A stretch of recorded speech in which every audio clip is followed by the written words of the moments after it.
Magandang araw sa lahat ng tagapakinig dito sa Tamokski TV. Ang kwento natin ngayon ay tungkol sa isang tahimik na binata na walang sawang minaliit, tinawag na palamunin at itinuring na basura ng sarili niyang biyanan. Ang hindi nila alam, sa bawat pag-click ng kanyang mouse sa isang lumang laptop, milyong-milyong piso ang palihim na pumapasok sa bank account ng kanyang asawa. Ngunit bakit nga ba pinili niyang magtiis? At ano ang malupit na twist na yayanig sa buong pamilya ng kanyang biyanan kapag nalaman nila ang totoong pagkatao ng binata? Siguradong mapapanganga kayo sa kapanapanabik na tagpong ito, kaya huwag kayong aalis. Pero bago tayo magpatuloy sa ating kwento ay maaari po ba akong makahingi ng isang subscribe at like sa kwentong ito? At sana po ay dumating sa inyo ang napakalaking blessings. Kaya hindi ko na po patatagalin ang ating kwento. Tara po at simulan na po natin. Malamig ang simoy ng hangin na nagmumula sa Laguna de Bay dito sa bayan ng Binangonan, Rizal. Sa isang simpleng subdivision malapit sa sikat na kalye ng Sining. Tahimik na namumuhay ang mag-asawang Sandro at Nicole.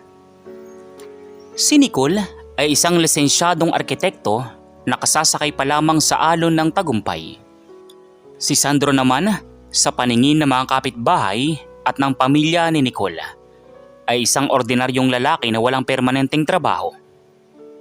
Madalas siyang makitang naka-shorts, lumang t-shirt at tsinelas habang nagdidilig ng mga halaman o kaya naman ay bumibili ng suka sa tindahan sa kanto. Isang hapon, habang nag-aayos ng mga dokumento si Nicole sa kanilang sala, dumating ang isang mamahaling itim na SUV. Huminto ito sa tapat ng kanilang gate at bumaba ang isang matandang lalaki na may formal na kasuotan. May gintong relo at may bakas ng labis na otoridad sa kanyang muka. Siya si Don Fernando, ang ama ni Nicole. Nicole, nasaan ang asawa mong tamad? Narito na naman ba? At natutulog sa oras ng trabaho? Papa, napadalaw po kayo. Kararating niyo lang po ba mula sa inyong branch sa Angono? Tuloy po kayo. Si Sandro po ay nasa kwarto. May tinatapos lang po sa computer niya. Computer? Ano na namang laro yan? Online games? Nicole, ilang beses ko bang sasabihin sa iyo na nagkamali ka sa pinili mong lalaki? Ang ganda ng karera mo bilang arkitekto. Tapos ang napangasawa mo ay isang palamunin. Lalaking walang ambag sa buhay na ito, kundi ang ubusin ng kuryente mo. Sakto namang lumabas ng kwarto si Sandro hawak ang isang baso ng tubig. Narinig niya ang bawat salita ng kanyang biyanan. Ngunit sa halip na magalit o magtaas ng boses, ngumiti lang ang binata ng marahan at nagbigay galang. Magandang hapon po, Papa Fernando. Gusto niyo po ba ng kape o malamig na juice? Paghahandaan ko po kayo. Huwag mo akong tawagin Papa Sandro. Hindi kita anak. At huwag mo akong makapi-kapi dyan. Ang gusto ko, maghanap ka ng totoong trabaho. Hindi yung asawa mo nagpapakapagod sa mga construction site habang ikaw ay nakakulong lang sa aircon na kwarto mo at nagpapakasasa sa pera ng anak ko. Papa, pakiusap naman po. Huwag niyo namang sabihan ng ganyan si Sandro. Hindi niyo alam kung gaano siya kasipag. Siya ang katuwang ko sa lahat ng bagay dito. Katuwang? Nicole, bulag ka ba? Ang isang totoong lalaki, nagdadala ng pera sa lamesa. Hindi yung umaasa sa sweldo ng asawa. Tumingin ka sa paligid mo, Sandro. Ang bahay na ito, ang sasakyan ni Nicole, lahat yan ay bunga ng pagsisikap ng anak ko at ng tulong ko. Ikaw, ano ang naibigay mo? Kahit isang sako ng simyento, kaya mo bang bilhin? Tumingin si Sandro sa sahig. Ang totoo, hindi alam ni Don Fernando na ang bahay na tinitirikan nila ang mamahaling SUV na ginagamit ni Nicole at maging ang mga puhunan sa ilang malalaking proyekto ng kanyang asawa ay hindi galing sa kita ni Nicole bilang bagong arkitekto. Lahat ng iyon ay galing sa isang sikretong bank account na binuksan ni Sandro sa pangalan ni Nicole. isang account kung saan linggo-linggo ay pumapasok ang daan-daang libong piso at kung minsan ay milyong piso mula sa mga foreign tech companies at international stock trading markets na pinapatakbo ng system program na binuo mismo ni Sandro. Si Sandro ay isa sa pinakamataas na binabayarang cybersecurity consultant sa Asia at isang elite algorithmic trader. Ngunit pinili niyang panatilihing lihim ito dahil sa isang mas malalim at mapanganib na dahilan na may kinalaman sa kanyang nakaraan. Pasensya na po, Papa. Gagawin ko pa makakaya ko para matulungan si Nicole. Puro kasalita. Sa susunod na buwan, gaganapin ang anibersaryo ng aking kumpanya sa isang sikat na resort dito sa Binangonan, Rizal. Dadalo ang pinakamalalaking negosyante sa Rizal. Kung pupunta ka doon na ganyan pa rin ang itsura mo at walang may pagmamalaking negosyo, huwag ka na lang magpakita ha. Ayokong mapahiya ang pamilya ko dahil sa isang palamuning katulad mo. Matapos bitawan ang mga masasakit na salita ay padabog na lumabas ng bahay si Don Fernando at sumakay sa kanyang sasakyan. Iniwan niyang luwaan si Nicole habang si Sandro naman ay nanatiling kalmado. Bagamat may bahid ng lungkot sa kanyang mga mata para sa kanyang asawa. Sandro, patawarin mo si Papa. Hindi niya lang talaga naiintindihan. Nasasaktan ako para sa iyo. Kung alam lang niya ang totoo. Kung alam lang niya kung sino ka talaga. Tahan na, Nicole. Ayos lang ako. Sanay naman ako sa mga ganyang salita. Ang malagay alam natin ang katotohanan. Hayaan mo ang Papa mo. Darating din ang araw na maunawaan niyang lahat. Ang importante ngayon, kamusta ang bago mong account? May pumasok ba na notification sa telepono mo kaninang tanghali? Agad na kinuha ni Nicole ang kanyang mamahaling smartphone upang tingnan ang kanyang banking app. Nang mabuksan niya ito, nanlaki ang kanyang mga mata at halos mabitawan niya ang telepono. Ang balanse ng kanyang account na ginagamit nila para sa mga emergency at investments ay muling nadagdagan. Isang notification ang bumulaga sa kanya mula sa isang international wire transfer. Sandro, ano ito? May pumasok na naman na 12 milyong piso ngayong alauna ng hapon. Mula ito sa isang tech firm sa Singapore. Sabi sa iyo habang sumisigaw ang Papa mo, may isang algoritmo ko na nakatapos ng system audit para sa isang bangko sa Singapore. Yan ang ambag ng palamunin mong asawa.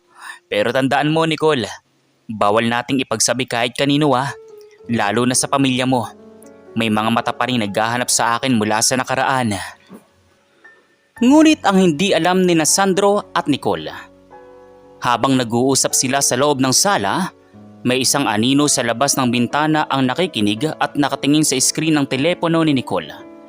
Ito ay walang iba kundi ang driver ni Don Fernando na inutusang bumalik para kunin ang naiwang salamin ng matanda. Nanlaki ang mga mata ng driver sa kanyang nakita at narinig. Anong gagawin ng driver sa impormasyong nalaman niya? Isusumbong ba niya ito kay Don Fernando o gagamitin niya ito para i-blackmail ang mag-asawa? At ano ang madilim na nakaraan ni Sandro na pilit niyang itinatago na siyang dahilan kung bakit ayaw niyang malaman ng mundo na siya ay isang bilyonaryo? Hawak-hawak ng driver na si Berto ang naiwang salamin ni Don Fernando. Nanginginig ang kanyang mga kamay habang dahan-dahang umaatras mula sa bintana ng sala ni Sandro at Nicole. Kitang-kita ng kanyang dalawang mata sa screen ng cellphone ni Nicole ang sunod-sunod na numero. 12 milyong piso. At narinig niya mismo sa bibig ni Sandro na ang tinatawag nilang palamunin ay isang henyo na may tinatagong kayamanan. Dali-daling naglakad pabalik sa sasakyan si Berto. Gulong-gulo ang kanyang isip. Si Berto ay may sakit na anak at baon sa utang. Kaya naman ang nakita niyang halaga ng pera ay parang isang sagot sa kanyang mga panalangin, ngunit sa maling paraan. Oh, Berta, ang tagal mo namang kinuha ang salamin ko sa loob. Ano bang ginawa mo roon? Nagmerienda ka pa ba? Hindi po, Don Fernando. Pasensya na po. Medyo hinanap ko pa po sa may lamesa malapit sa pinto. Heto na po ang salamin nyo. Umalis na nga tayo rito. Sumasakit ang ulo ko sa lalaking yan. Isipin mo, ang ganda ng kinabukasan ng anak ko. Tapos sa isang walang kwentang lalaki lang napunta. Palayasin ko kaya yan sa pamamahay nila. Ano sa tingin mo, Berto? Nako boss, baka naman po may iba pa siyang pinagkakakitaan na hindi lang natin alam. Baka naman pong mabait si Sir Sandro. Mabait? Ang kabaitan ay hindi nakakapagbayad ng kuryente, Berto. Ang kailangan sa mundong ito ay diskarte at pera. At ang Sandro na yan, walang-wala yun. Sige na, patakbuhin mo ng sasakyan. Habang bumabaybay sila sa kabaan ng Binangonan Highway, hindi mawala sa isip ni Berto ang nakita. Sa halip na isumbong kay Don Fernando ang kanyang nalaman, isang madilim na plano ang nabuo sa kanyang utak. Alam niyang kung isusumbong niya ito sa matanda, baka pasalamatan lang siya nito o bigyan ng maliit na pabuya.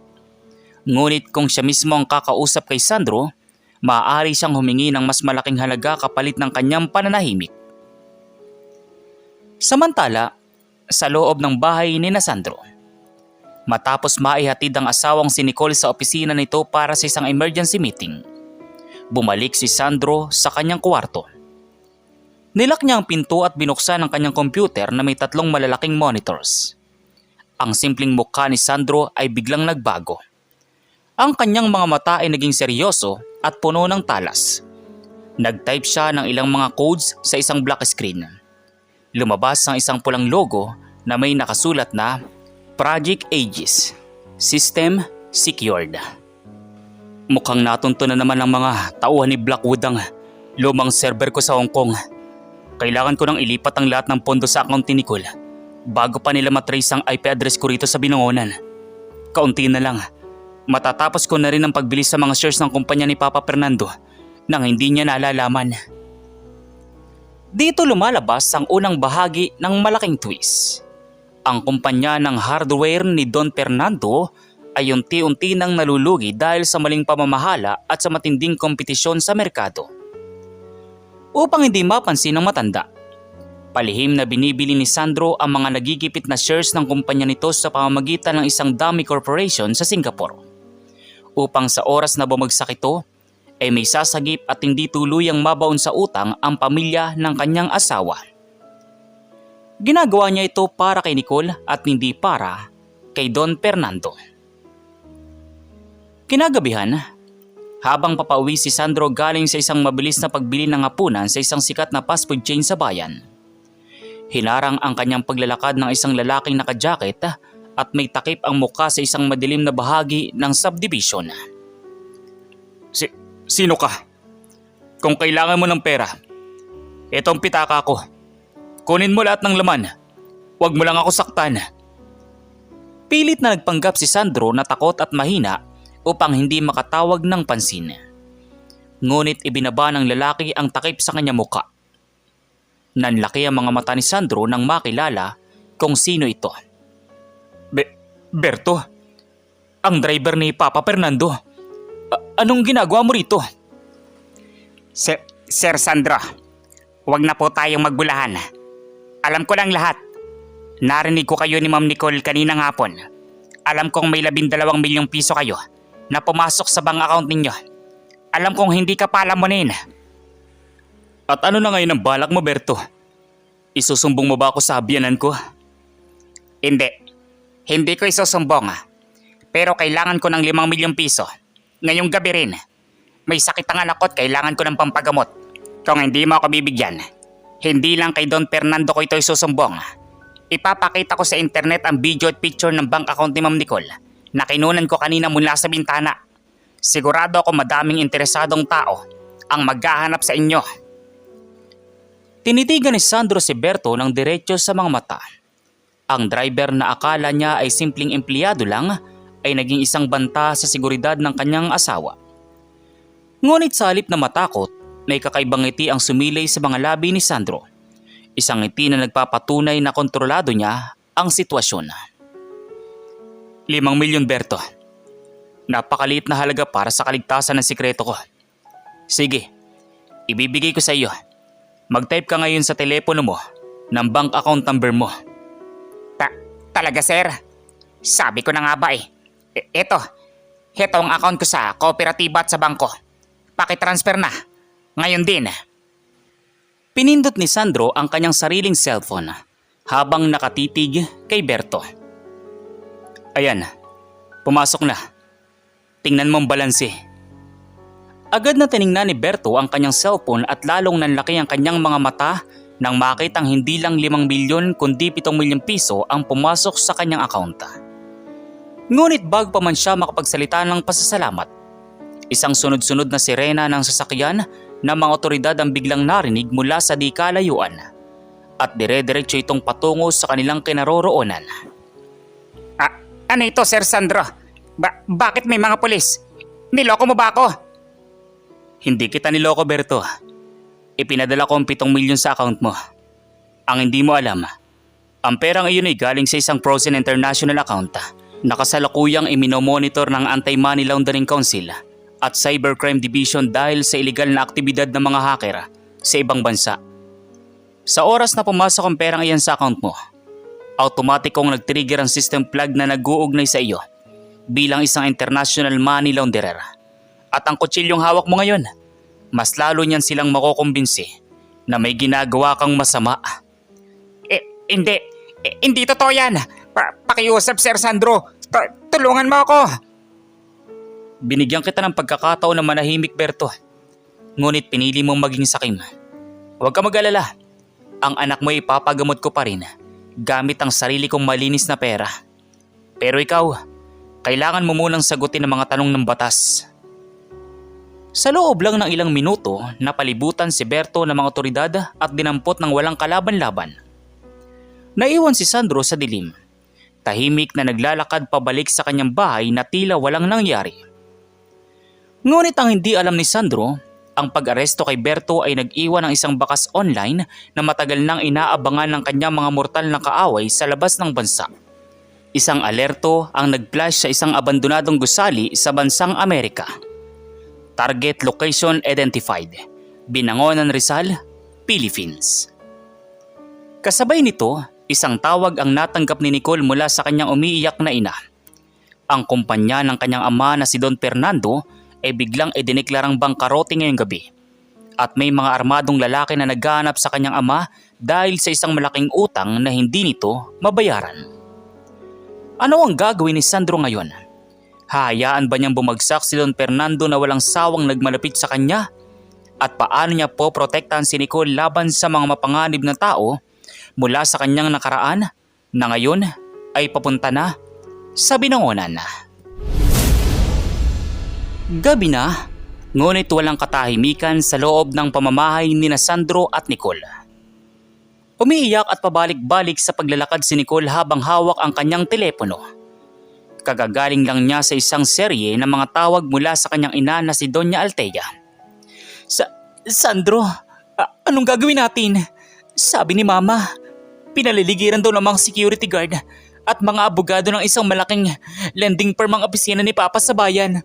Na-freeze daw ang lahat ng ari-arian ni Papa dahil sa hindi nabayarang utang na umabot sa 50 milyong piso. Tahan na, Nicole. Nandito ako. Walang masamang mangyayari. Nasaan ang Papa mo ngayon? Papunta sila rito sa bahay natin, Sandro.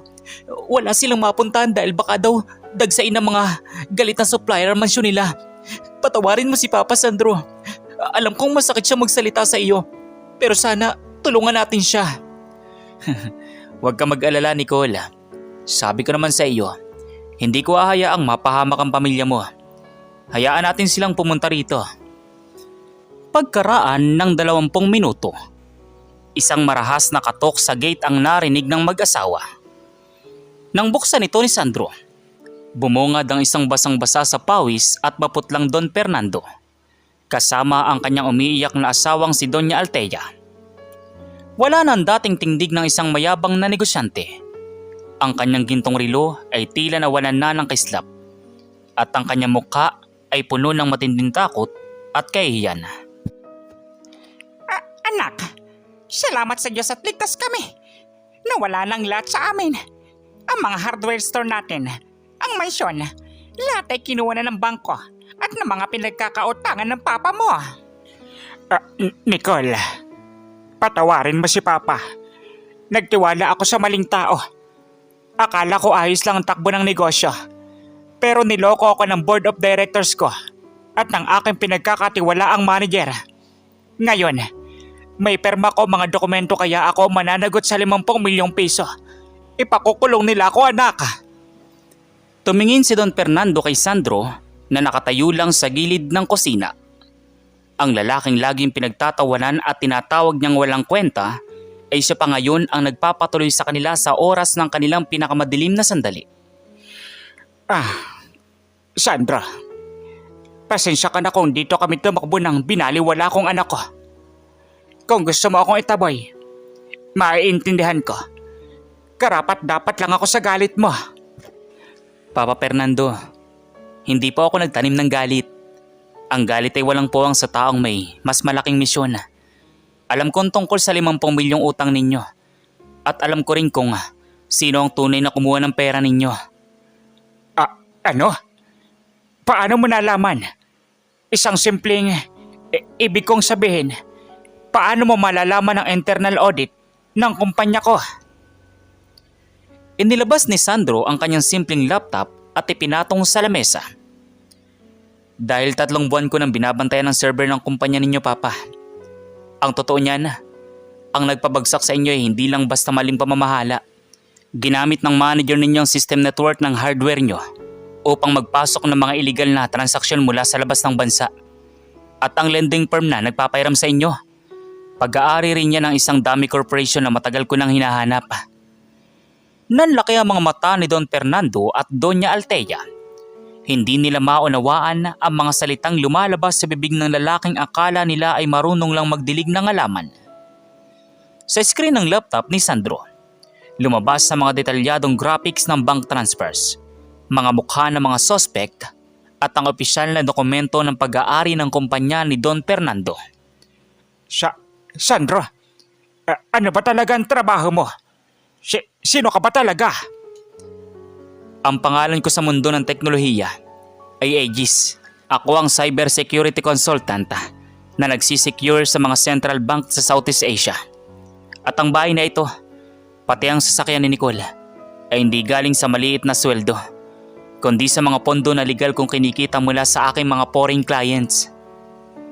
Sa puntong ito, halos himatayin sa gulat si Doña Althea habang si Don Fernando naman ay napahawak sa kanyang dibdib. Ang lalaking tinawag niyang palamunin ay isang international na eksperto na kayang magpasok ng milyong-milyong pera sa isang iglap. Ito po, kaninang hapon, bago pa man dumating ang mga maniningil sa inyo, binili ko ng 70% ang shares ng kumpanya ninyo gamit ang akin investment firm sa Singapore. Ibig sabihin, Papa Fernando, hindi ka na bankrupt. Ang kumpanya mo ay pag-aari ko na ngayon at ang lahat ng utang mo ay bayad na. Ito ang clearance mula sa bangko. Sandra, Diyos ko, patawarin mo ako. Ang taong itinuring kong basura, ang siya palang magliligtas sa aking dangal at buhay. Patawad, Sandra. Patawad. Tumayo po kayo dyan, Papa. Pamilya tayo. Ginawa ko ito dahil mahal ko si Nicole at dahil ama kanya. Pero may isang malaking problema na dapat nating harapin ngayon. Biglang seryosong sumeryoso ang mukha ni Sandro. Ang kanyang laptop ay biglang nagpulang muli at nag-alarm ng mabilis ngunit mahina. Isang satellite map ng binangonan ang lumabas sa screen. At may 3 pulang tuldok na mabilis na gumagalaw patungo sa mismong kalye ng kanilang subdivision. Sandro, ano yan? Bakit may alarm? Dahil sa ginawa kong pag-trace sa accounts ng nagpabagsak kay Tatay Fernando, natunto ng aking mga lumang kaaway ang lokasyon ko rito sa Rizal. Ang mga taong nagpabagsak sa negosyo mo, Papa, at mga tauhan ng isang sindikato sa ibang bansa na matagal nang gustong kumuha ng aking trading algorithm. At narito na sila sa labas ng subdivision. Napuno ng takot ang buong sala. Ang akala nilang tapos ng problema sa pera ay napalitan ng isang mapanganib na pagsubok sa kanilang kaligtasan. Lalong umipit ang hawak ni Nicole sa braso ni Sandro. Habang si Don Fernando naman ay nanginginig ngunit may bagong paghanga at tiwala sa kanyang manugang. Paano haharapin ng isang tila simpleng binata ang mga mapanganib na dayuhang elementong ito na papasok sa kanilang subdivision sa Binangonan? Gagamitin ba niya ang kanyang talas ng isip upang bitagin sila? O may mga nakahanda na siyang mga elite security teams na riresponde sa kanyang isang senyas lang? Sa loob ng sala, patuloy ang pagkurap ng pulang ilaw sa laptop ni Sandro. Si Nicole ay hindi mapakali, habang si Don Fernando at Doña Altea naman ay nakatitig lang kay Sandro.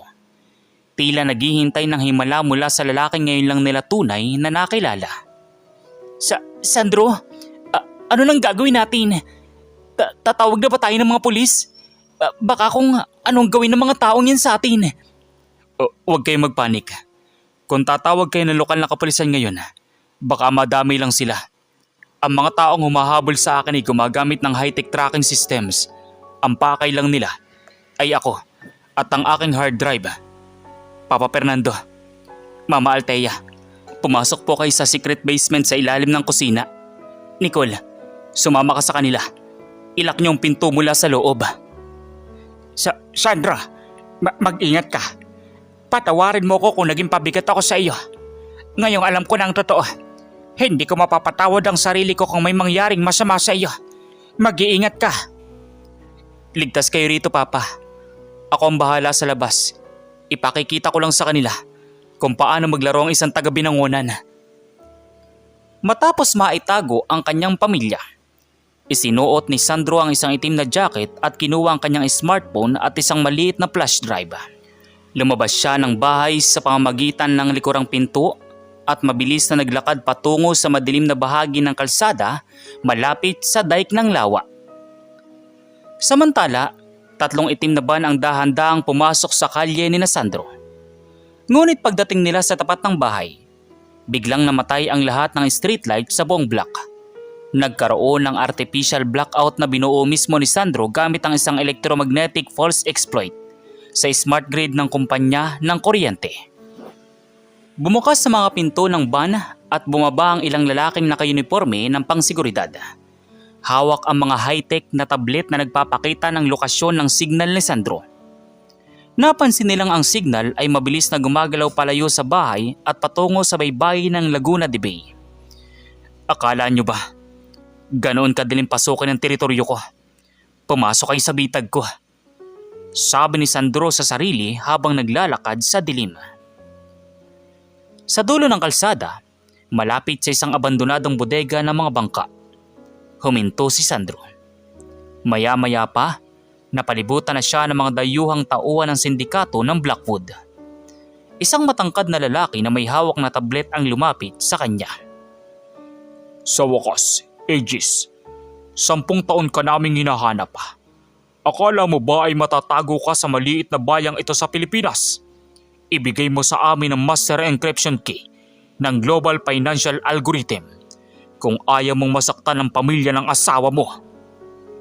Alam nyo, bilib din ako sa tracking system ninyo. Narating nyo ang Binangonan. Pero, bago ko ibigay ang drive na ito, may isang bagay kayong nakalimutan. Ano yun? Huwag ka nang magpaligoy-ligoy pa. Nakalimutan nyong i-check kung kanino ang airspace at signal tower na ginagamit nyo ngayon. Biglang-bigla umilaw ang buong paligid ng bodega.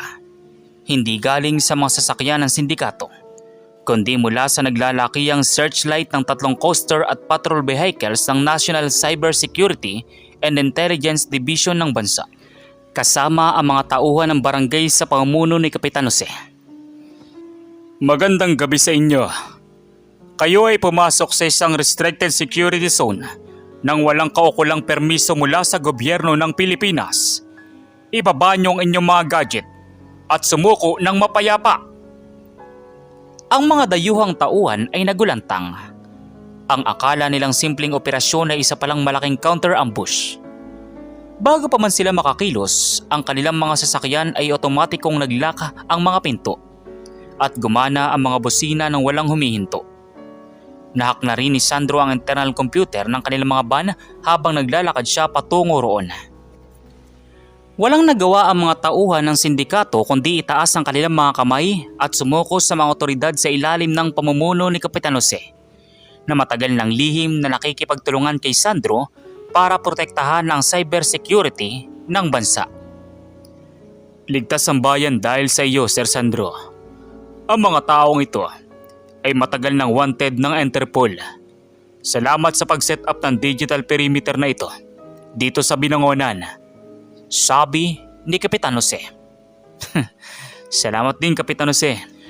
Siguraduhin ninyong wala makakalabas na impormasyon sa media tungkol sa pagkatao ko. Para na rin ito sa kaligtasan ng pamilya ko. Habang isinasakay ang mga suspect sa mga sasakyan ng otoridad, huminga ng malalim si Sandro. Sa wakas, ang anino ng kanyang nakaraan na matagal nang nakabuntot sa kanya ay tuluyan ng naputol. Ligtas na ang kanyang pamilya at wala nang banta sa kanilang buhay. Naglakad pabalik si Sandro sa kanilang bahay. Pagpasok niya sa sala, agad na lumabas mula sa basement sina Nicole, Don Fernando at Doña Altea. Nang makitang ligtas at walang gasgas si Sandro, patakbong niyakap siya ni Nicole ng napakaigpit. Sandro, salamat sa Diyos at walang nangyaring masama sa iyo. Sobrang natakot ako. Sabi ko naman sa iyo, di ba? Hindi kita iiwan. Tapos na ang lahat, Nicole. Ligtas na tayo. Lumapit si Don Fernando kay Sandro. Sa pagkakataong ito, hindi lang simpleng paghingi ng tawad ang nasa kanyang mga mata, kundi isang napakalalim na paggalang at pasasalamat. Sandro, ikaw ang pinakamagiting na lalaking nakilala ko. Mula ngayon, ikaw na ang tatayong pinuno ng pamilyang ito. Ang kumpanya na sinalba mo, gusto kong ikaw na ang magpatakbo nito. Deserve mo ang lahat ng respeto. Aking manugang. Ngunit habang nagpapasalamat si Don Fernando, may ngiti sa mga labi ni Sandro na tila may huling sorpresa pa siyang inihahanda. Isang malaking twist na magaganap sa susunod at huling bahagi ng ating kwento. Dahil ang pagbili ni Sandro sa kumpanya ni Don Fernando ay hindi lang pala para isalba ito, kundi may mas malalim pa itong plano na magpapabago sa buhay ng buong bayan ng Binangonan. At isang katotohanan tungkol sa tunay na magulang ni Sandro ang mabubunyag na hihigit sa inaasahan ng lahat. Isang buwan ang mabilis na lumipas matapos ang gabing yumanig sa buhay ng pamilya ni Don Fernando. Ang katahimikan ay nagbalik sa bayan ng Binangonan. Ngunit para sa pamilya, ang buhay nila ay tuluyan ang nagbago. Hindi dahil sa sila ay nawalan, kundi dahil sa napagtanto nila ang tunay na kahulugan ng pagpapakumbaba. Isang umaga, inimbitahan ni Sandro sina Nicole, Don Fernando at Doña Altea sa isang malawak at bagong tayong modernong gusali sa tapat mismo ng baybayin. Ito ang pinakabagong IT at industrial complex sa Rizal. Doon ay naghihintay ang isang maedad na lalaki na naka-Amerikana, walang iba kundi si Atty. Villarreal. Sandro anak, ano ang ginagawa natin dito sa bagong tech park? Balita ko, ang may-ari nito ay ang pinakamalaking tech conglomerate sa bansa. Bakit tayo narito? Papa Fernando, may isang huling katotohanan po na kailangan niyong malaman. Nung sinabi ko po sa inyo na binili ko ang 70% na mga shares ng inyong hardware company, hindi ko lang po yun ginawa bilang isang individual. Ginawa ko yun gamit ang pondo ng Balderrama Holdings. Balderrama Holdings? Iyan ang kumpanya ng yumaong Don Alejandro Balderrama, di ba? Ang pinakamayaman at pinakadakilang pilantropo na nagmula rito sa Rizal. Ano ang kinalaman mo sa kanila, Sandro? Lumapit si Atty. Villarreal. Bitbit ang isang gintong plake at mga legal na dokumento. Iniabot niya ito kay Don Fernando ng may malalim na paggalang. Magandang umaga po, Don Fernando. Ako ang personal na abogado ng pamilya Balderrama. Ang totoo po niyan, si Sandro ay hindi isang ordinaryong ulila na lumaki sa hirap. Siya ang natatanging tagapagmana at biological na anak ni Don Alejandro Valderrama. Sabi ni Attorney Villarreal. Sandro? Totoo ba ito? Bakit hindi mo sinabi sa akin? Patawad, Nicole. Nung pumaraw ang papa ko, ilang taon lang nakakalipas. May mga masasamang tao na gustong umagaw sa aming mga ari-arian at mga digital algorithm. Upang maprotektahan ko ang sarili ko at ang legacy ng pamilya ko, kinailangan ko magtago sa katauhan ng isang simpleng binata. At nung nakilala kita, minahal kita hindi dahil sa pera, kundi dahil tinanggap mo ako nung akala ng mundo ay wala akong kwentang tao. Napaluwa si Nicole sa labis na emosyon. Ang lalaking pinili niyang mahalin sa kabila ng panlalait ng iba ay hindi lang pala isang henyo, kundi ang tagapagmana ng pinakamalaking imperyo sa kanilang lalawigan. Tumingin si Don Fernando sa mga dokumento. Nakasulat doon na ang kumpanya ng kanyang hardware ay isasama na ngayon sa mas malaking network ng Valderrama Holdings. At siya ay itinalaga ni Sandro bilang Chief Operating Director para sa buong lungsod. Hindi siya tinanggalan ng trabaho, kundi binigyan pa ng mas mataas na posisyon na may malinis na reputasyon. Sandro, wala akong mukhang maiharap sa iyo. Noong mga oras na tinatawag kitang palamunin, tinatawag kitang walang ambag. Ang pamilya mo na pala nagmamay-ari ng lupang kinatatayo ng mga tindahan ko. At ngayon, binigyan mo pa ako ng pagkakataon na mamuno muli. Papa, ang nakaraan ay nakaraan na. Ang tunay na kayamanan ng isang lalaki ay hindi nakikita sa kapal ng kanyang pitaka o sa ginto ng kanyang relo, kundi sa kanyang kakayahan na protektahan at itaguyod ang kanyang pamilya sa tamang paraan. Tinuruan niyo po ako na maging matatag at para sa akin, sapat na po yun. Napakabuti mong bata, Sandro. Napakaswerte ng anak namin sa iyo. Patawarin mo kami sa aming mga naging pagkukulang noon. Naiiyak na sabi ni Doña Elena at niyakap si Sandro.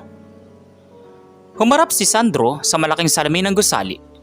Tanaw ang malawak at payapang Laguna de Bay. Sa tabi niya ay ang kanyang asawang si Nicole na nakasandal sa kanyang balikat. At sa likod naman niya ay ang kanyang mga biyanan na ngayon ay puno na ng pagmamahal at paggalang sa kanya. Ang kwento ni Sandro ay isang patunay na ang tunay na lakas ay hindi kailangang ipagsigawan. Minsan, ang pinakatahimik na tao sa sulok ng kwarto ang siya palang may hawak ng susi sa kaligtasan at tagumpay ng lahat. Mula sa pagiging isang binata na minaliit at tinawag na palamunin, si Sandro ay nanatiling tapat, mapagpakumbaba at naging isang bilyonaryong tagapagligtas ng pamilya. At dito nagtatapos ang ating kwento. At ang aral sa kwentong ito ay wag na wag tayong mangmamalit ng ating kapwa base lamang sa kanilang panlabas na itsura o simpleng pamumuhay. Ang tunay na karangalan at kakayahan ng isang tao ay hindi nasusukat sa ingay ng kanyang pagmamayabang, kundi sa lalim ng kanyang pagtitimpi at laki ng kanyang malasakit sa pamilya. Ang pagpapakumbaba ay isang dakilang sandata. Madalas, ang mga taong tahimik lang sa gilid ang siyang may pinakamalaking ambag sa ating buhay. Matuto tayong dumaan sa tamang proseso ng may respeto dahil ang gulong ng buhay ay mabilis umikot. Ang inaapi mo ngayon ay maaaring siya palang sasagip sa iyo kinabukasan. Kayo, ano pong masasabi niyo sa kwento natin ngayong araw? At kung ano mga aral po ang mga natutunan ninyo? Maaari niyo po bang i-comment dito po sa baba sa comment section para muli ko pong mabasa. So once again, inuulit ko pong muli. Ako po si Tamoxki TV.